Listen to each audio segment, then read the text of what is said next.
Bagnaia akui kesalahan fatal di MotoGP 2025, terjebak bayangan YP24. Francesco Bagnaia akhirnya berbicara dengan jujur tentang musim MotoGP 2025 yang ia akui sebagai salah satu periode paling sulit dalam karirnya. Di tengah perayaan Campioni in Festa, pembalap Ducati Lenovo itu melakukan refleksi mendalam, dan kesimpulannya tegas.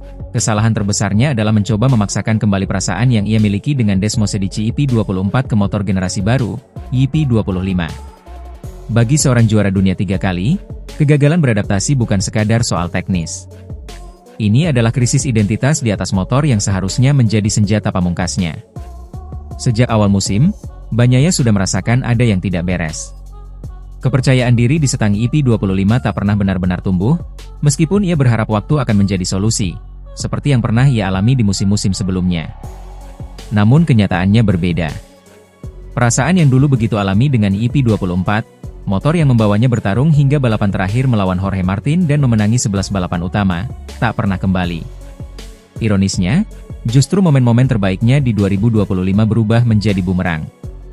Grand Prix Jepang di Motegi, di mana Bagnaia tampil dominan dengan pole position dan kemenangan di sprint serta balapan utama, awalnya terlihat sebagai titik balik. Namun performa luar biasa itu menciptakan ekspektasi yang tak bisa ia ulangi di sisa musim. Alih-alih menjadi fondasi kebangkitan, Motegi malah menjadi standar yang menghantuinya. Pada akhirnya, Bagnaia menutup musim di posisi kelima klasemen akhir, hasil terburuknya sejak menjadi penantang gelar tetap. Ia finish di belakang Alex Marquez, Marco Bezzecchi, Aprilia, dan Pedro Acosta, KTM. Lebih menyakitkan lagi, rekan setimnya sendiri, Marc Marquez, justru tampil sempurna dengan motor yang sama dan mengunci gelar juara dunia ketujuhnya di MotoGP dengan 5 seri tersisa.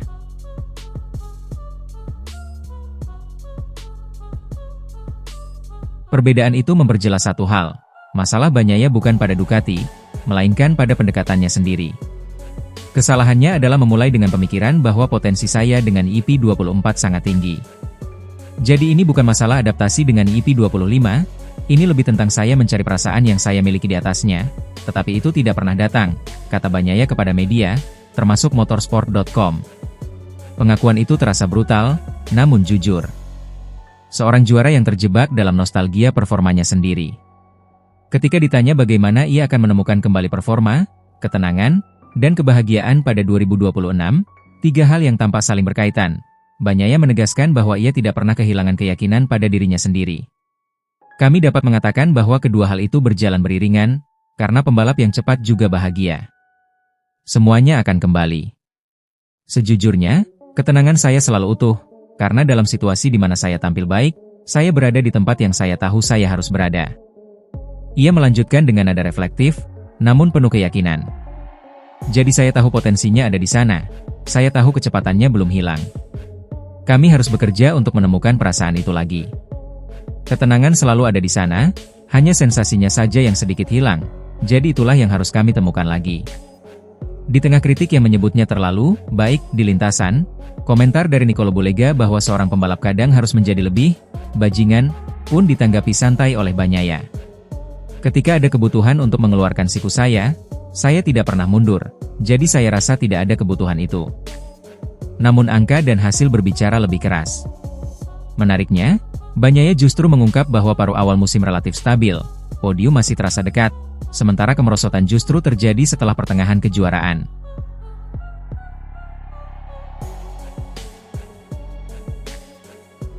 Yang pasti ada beberapa kemunduran selama musim ini. Balapan di Jepang memberi saya banyak kesenangan, tetapi juga menjadi referensi untuk balapan setelahnya. Titik balik negatifnya datang di tempat yang paling tak terduga, Jerez. Saya harus mengatakan bahwa kesulitan dimulai pada balapan di Jerez, sirkuit yang saya kenal dengan baik, di mana saya selalu melakukannya dengan sangat baik, tetapi saya tidak bisa melakukan hal yang sama lagi. Jadi kesulitan dimulai dari sana, meski pada balapan terakhir semakin memburuk. Kini, musim 2025 telah menjadi pelajaran pahit bagi Pecco Bagnaia. Seorang juara yang belajar bahwa di MotoGP modern, terlalu berpegang pada masa lalu bisa menjadi musuh terbesar. Tahun 2026 bukan hanya soal motor baru, tapi tentang melepaskan bayangan lama dan membangun ulang dirinya dari nol.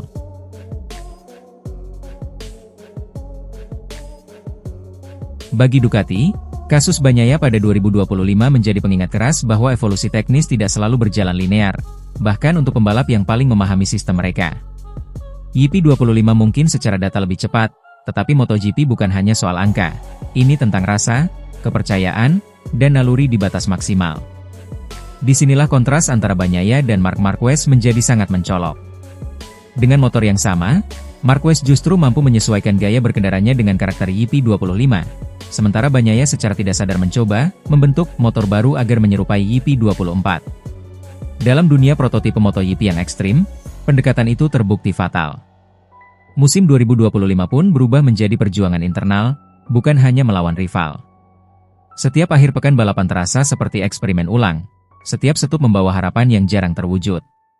Ketika kepercayaan diri mulai goyah, margin kesalahan semakin menyempit, dan itu terlihat jelas pada paruh kedua musim, di mana inkonsistensi mulai menggantikan stabilitas khas Bagnaia. Fakta bahwa ia masih mampu meraih kemenangan di Jepang justru mempertegas paradoks musim ini. Potensi itu nyata, kecepatannya masih ada, tetapi tidak berkelanjutan. MotoGP modern menghukum ketidakkonsistenan lebih keras dari sebelumnya, terutama ketika grid dipenuhi talenta muda agresif seperti Pedro Acosta dan pembalap mapan yang tengah mencapai puncak performa seperti Alex Marquez dan Bezzecchi. Posisi kelima di klasemen akhir bukan hanya statistik. Itu adalah simbol hilangnya kendali atas narasi musimnya sendiri. Untuk pertama kalinya sejak menjadi juara dunia, Bagnaia bukan pusat proyek Ducati. Ia justru menjadi pembalap yang harus mengejar, sementara rekan setimnya melaju tanpa kompromi.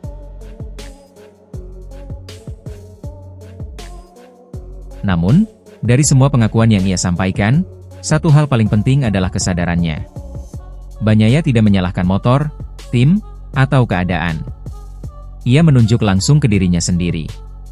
Dalam dunia balap elit, refleksi semacam itu seringkali menjadi fondasi kebangkitan. Musim 2026 kini berdiri sebagai titik reset total.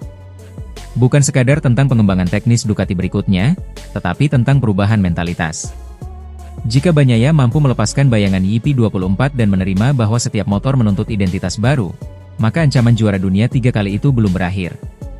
MotoGP telah berkali-kali membuktikan satu hal.